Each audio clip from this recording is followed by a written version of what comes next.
ಈಗ ನಡೆಯುತ್ತಿರುವ India versus South Africa test ಸೀರೀಸ್ನಲ್ಲಿ ಬೌಲರ್ಗಳದ್ದೇ ಆಟ ಅಂತಲೇ ಹೇಳ್ಬೋದು.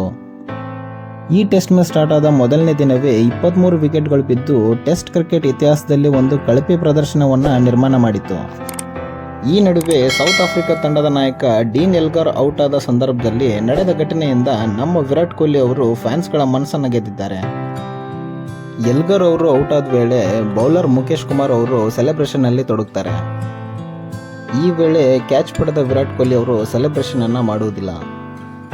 ಅದಲ್ಲದೆ ಸ್ಟ್ಯಾಂಡ್ಸ್ನಲ್ಲಿ ಚೇರ್ ಮಾಡ್ತಿದ್ದ ಇಂಡಿಯನ್ ಫ್ಯಾನ್ಸ್ಗೂ ಕೂಡ ಸೆಲೆಬ್ರೇಟ್ ಮಾಡಬೇಡ ಅಂತ ಸಿಗ್ನಲ್ ಮಾಡ್ತಾರೆ. ಈ ಬಳಿಕ ನಮ್ಮ ವಿರಾಟ್ ಕೊಹ್ಲಿ ಅವರು ಎಲ್ಗಾರ್ ಅವರಿಗೆ ಬೆನ್ನು ಬಾಗಿಸಿ ನಮಸ್ಕರಿಸುವುದರ ಮೂಲಕ ಗೌರವವನ್ನು ಕೊಡ್ತಾರೆ.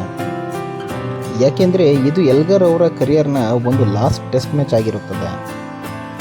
ಈ ಒಂದು ಕೇಪ್ ಟೌನ್ ಟೆಸ್ಟ್ನ ನಂತರ ಅಂತಾರಾಷ್ಟ್ರೀಯ ಕ್ರಿಕೆಟ್ನಿಂದ ನಿವೃತ್ತಿ ಪಡೆಯುವುದಾಗಿ ಸರಣಿಗೂ ಮುನ್ನವೇ ಎಲ್ಗಾರ್ ಅವರು ಪ್ರೆಸ್ ಮೀಟ್ನಲ್ಲಿ ಹೇಳಿದ್ದಾರೆ.